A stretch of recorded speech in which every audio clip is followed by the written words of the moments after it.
A lot can happen in a week. Some of it good, some of it bad, some of it downright ugly. When faced with intriguing developments in the week's news, we turn to a rotating panel of non-experts to parse the good, the bad, and the ugly of it all. On today's panel, Jessica Brown, co-director of Station Theater, and David Branham, professor of political science at UH Downtown. Jessica, David, welcome to Houston Matters. Thank you, Craig. Thank you, Craig. Panel, UT Austin announced Monday it will resume requiring students to submit SAT or ACT test scores for admission. The requirement had been put on hold 4 years ago due to the pandemic. It will take effect again starting in fall 2025. UT President Jay Hartzell says such test scores are key predictors of student success and noted after a year of studying the test optional policy, UT found students who did not submit their scores were less likely to perform as well in college. As the Texas Newsroom's Becky Fogel reported this week, a number of other colleges and universities plan to resume requiring the standardized test scores again, Yale, Brown, and Dartmouth among them. The University of Houston says it is remaining test optional for the fall. Texas State doesn't require test scores for first-time applicants. Texas A&M doesn't for freshmen, but encourages them to submit them if they have them. 4 years after the pandemic brought standardized college admissions tests to a halt, schools are starting to require them again. Is this good, bad, or ugly? David Branham, start us off. Well, I'm going to say good. I think there is a real need for testing at a level in universities. First, all universities are not alike. It's important for students to be able to go to the university that best fits their needs and their desires going forward. Sometimes if Harvard isn't a good fit for you, even though you can get into it, you need to stop, make an adjustment, and go to a different university. So sometimes the SAT can help you do that, or the ACT can help you do that.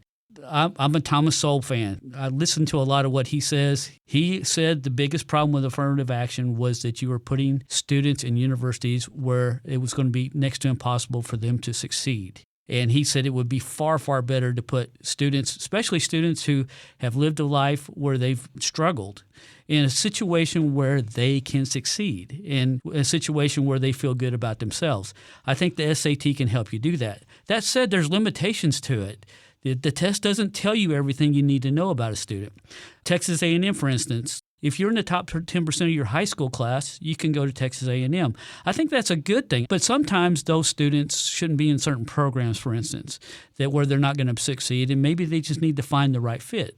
And I think Texas A&M, as an example, does a lot to try to do that. So I think there's a place for the test, and I think it's just as important to find out what that place is as to implement it. So I like that they're going to bring it back, use it as a good predictor, because I think it's going to actually benefit students overall. All right, good, bad, or ugly, Jessica Brown. I think it's good with some caveats. I went to the University of Texas, and I was there from the time where you had to have the SAT or ACT. This is not me saying, well, this is what I did, so you should. But I think that one of the reasons why they removed the requirement was because numbers were down, and they wanted to get more people in the university so that they could keep things moving forward, which so many businesses were during the pandemic. And, now that everything is normalizing. I think we're still normalizing. I do not think we're normal yet.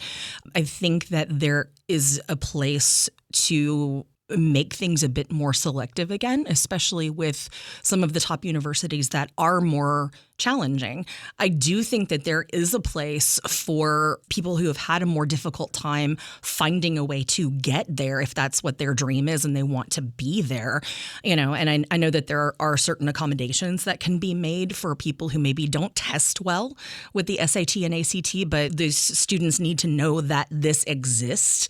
The other thing to remember too is that with a university like the University of Texas, Texas A&M, any of the major universities, they do have other programs that are set up to bring students in, even if it's not during their freshman year. I was a transfer student. I did community college for, honestly, probably 3 years because I wasn't ready to leave home yet. And, I found that it was much easier, but I came from a small school. I had 117 in my graduating class.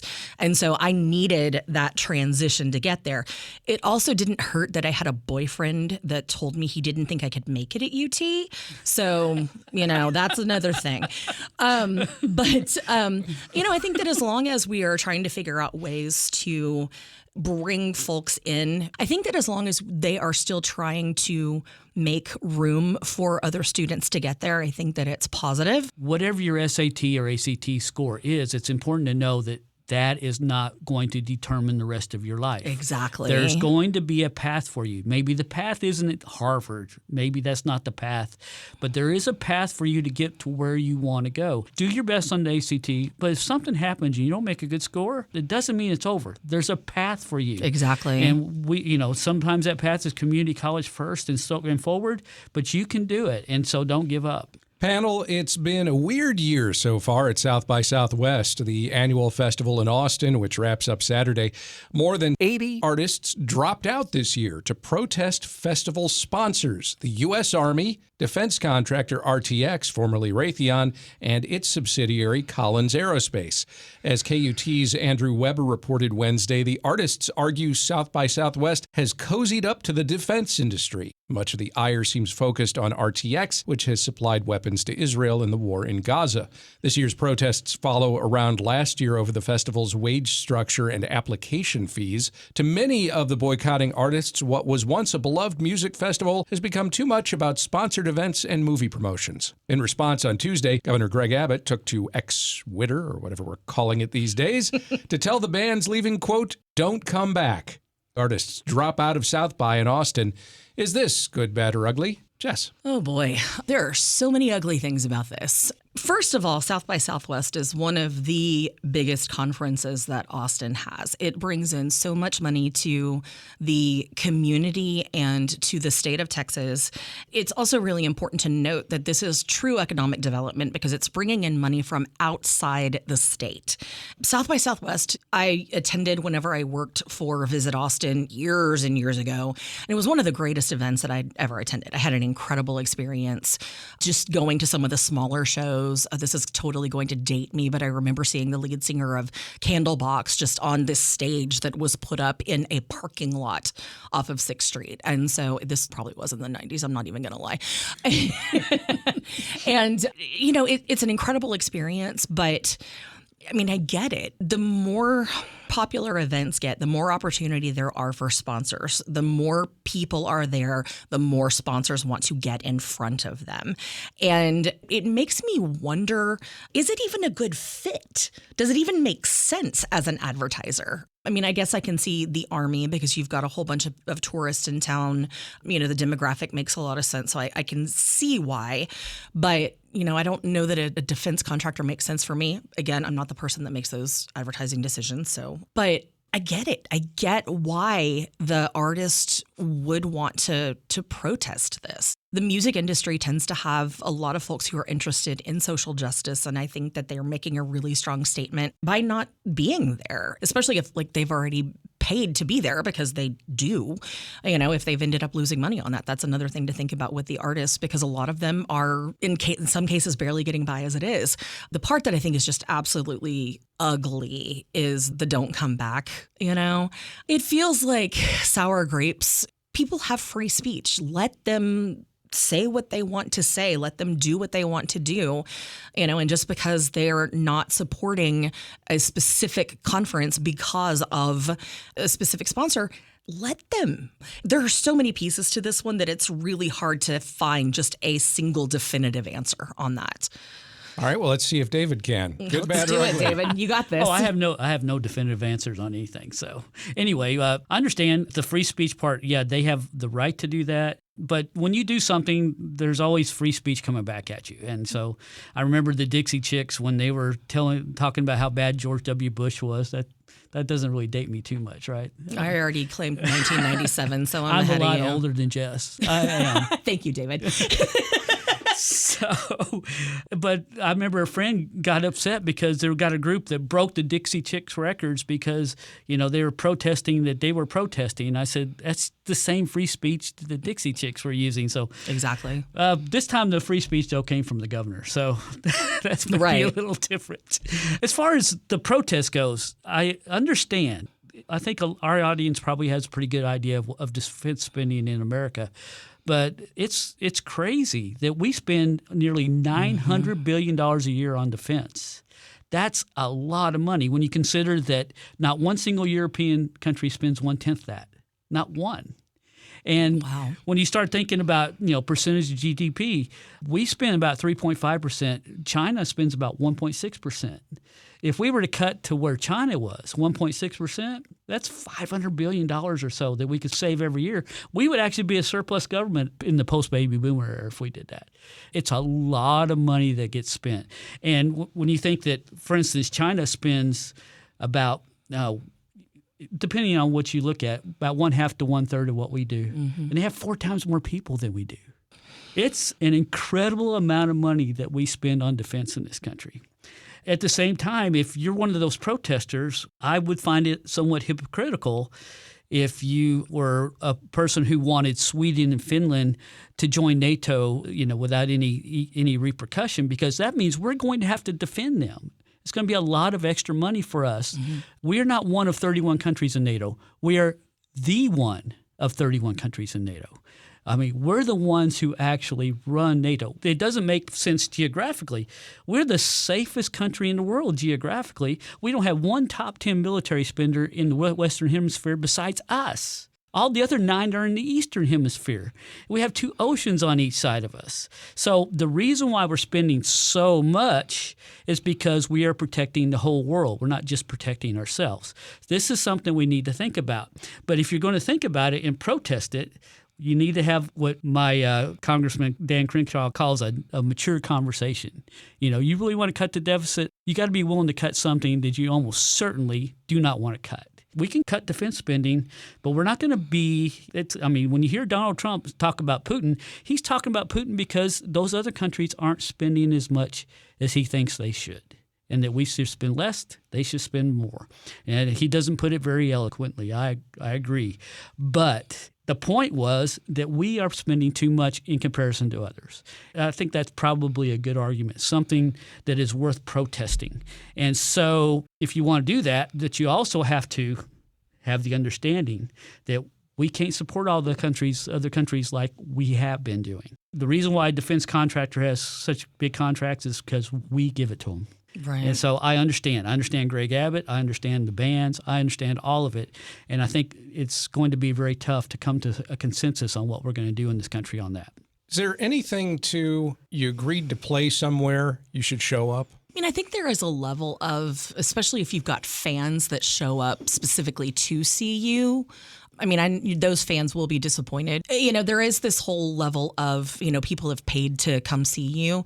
I think the difference is that with South by Southwest, that so many of the folks are going to showcases and they're going just for music in general.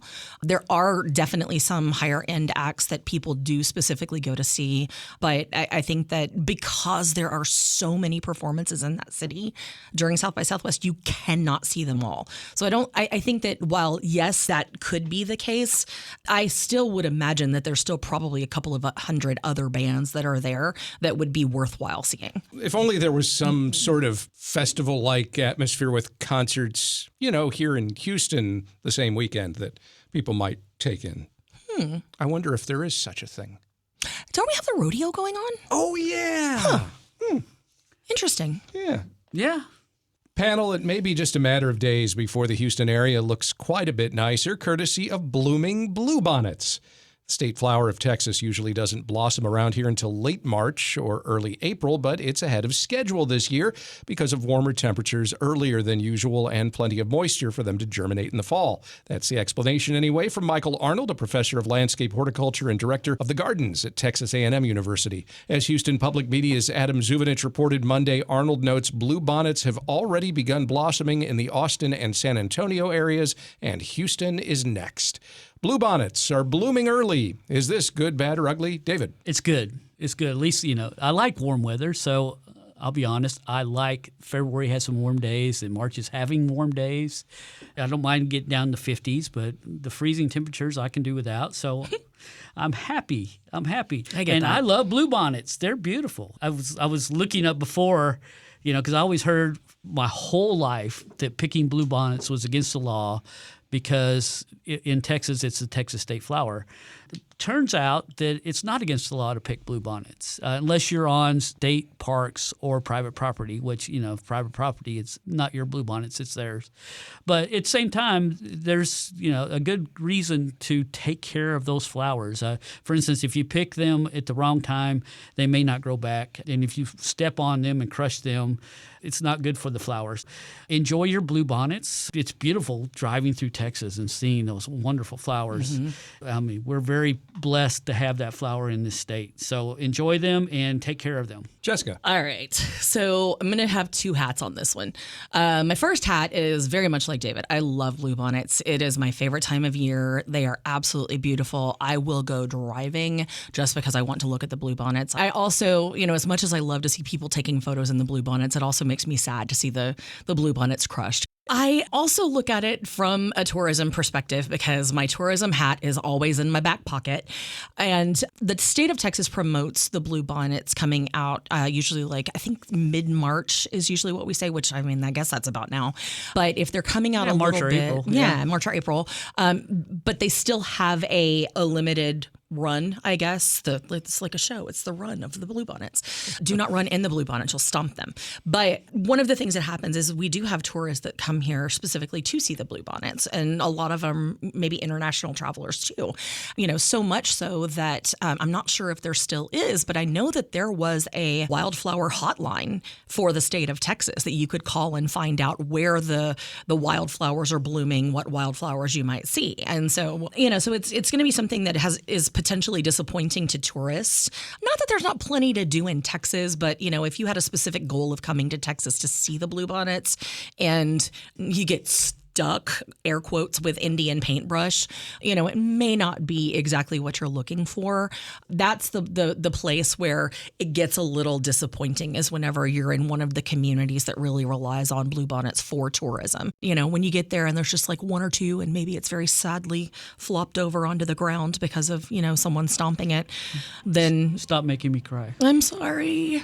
We should probably make this more cheerful. I don't want to end on a sad note. It's okay. Texas has lots of great things, and bluebonnets will be here for years and That's years true. and years to come. Jessica Brown is co-director of Station Theater. David Branham is a professor of political science at UH Downtown. Jessica, David, thank you. Thanks so much, Craig. Thank you.